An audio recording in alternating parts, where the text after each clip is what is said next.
Guild Wars 2 launches its first expansion, Duelyst kicks off its open beta, all that and more. I'm Zach Sharps and this is Free to Play Weekly.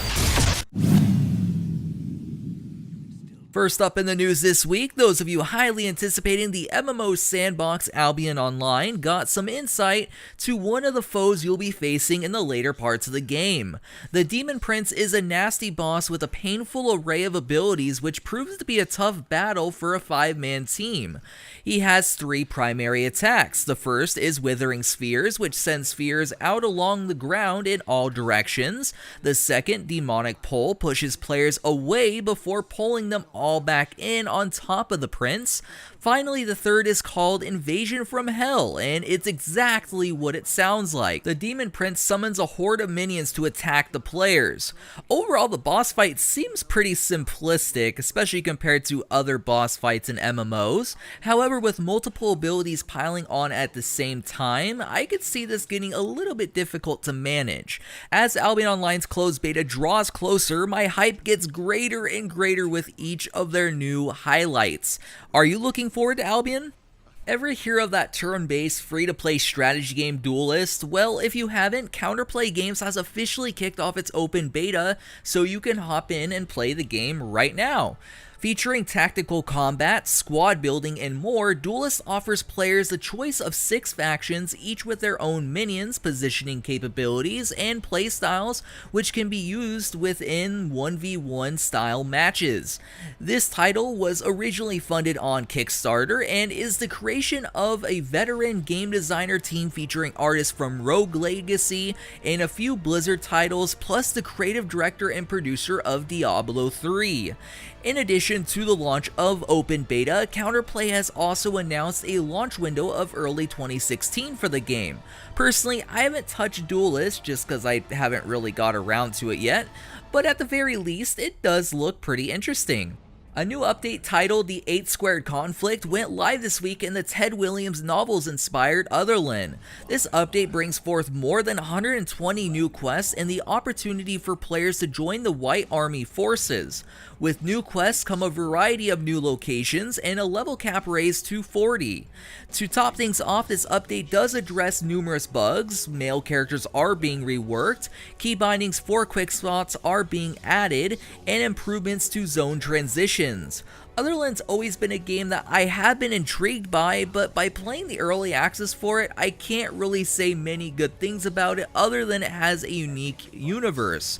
That's not really that large of a compliment though. Maybe they'll improve it a lot before launch, who knows, but one can only hope, and this update was certainly a step in the right direction. NCSoft is taking 2 of its longest running and most successful MMOs to Steam this fall. That's right, for those of you who still haven't got around to checking out Lineage 2 or Aion, you'll soon be able to do so via Steam.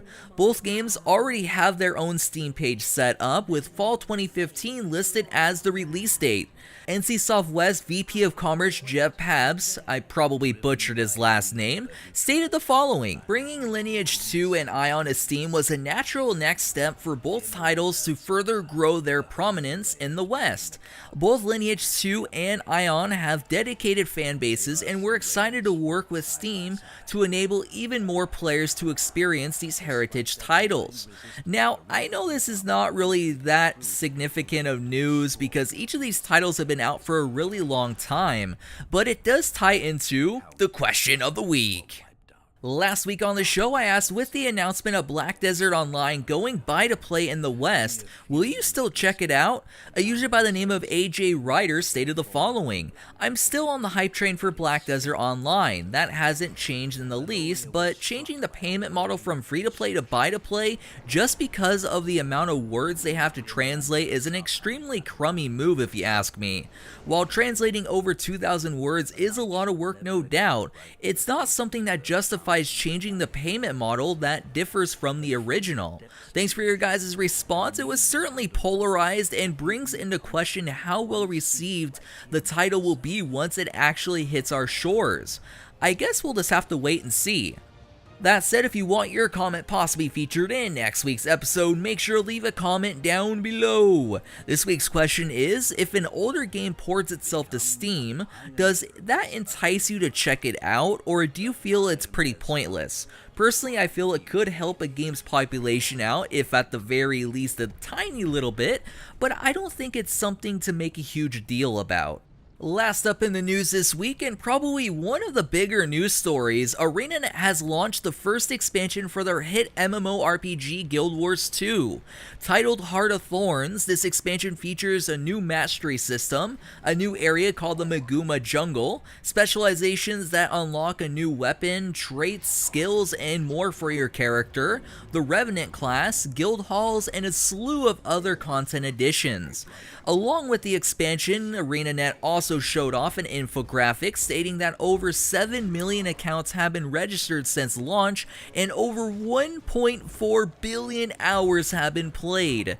Those are some pretty decent numbers. If you don't already know, Guild Wars 2's core game is now free to play. However, Heart of Thorns will run you the price tag of $49.99 US, with 2 other goodie-filled versions that will cost a bit more.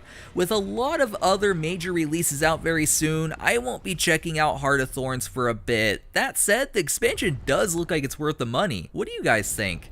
Well guys, that does it for the top news stories that happened this week. As always, make sure to follow our Twitter, like our Facebook page, and be sure to check out our recent giveaways on MMOBomb.com. That said, signing out until next week's video, I'm Zach Sharps, and I'll catch you guys next time.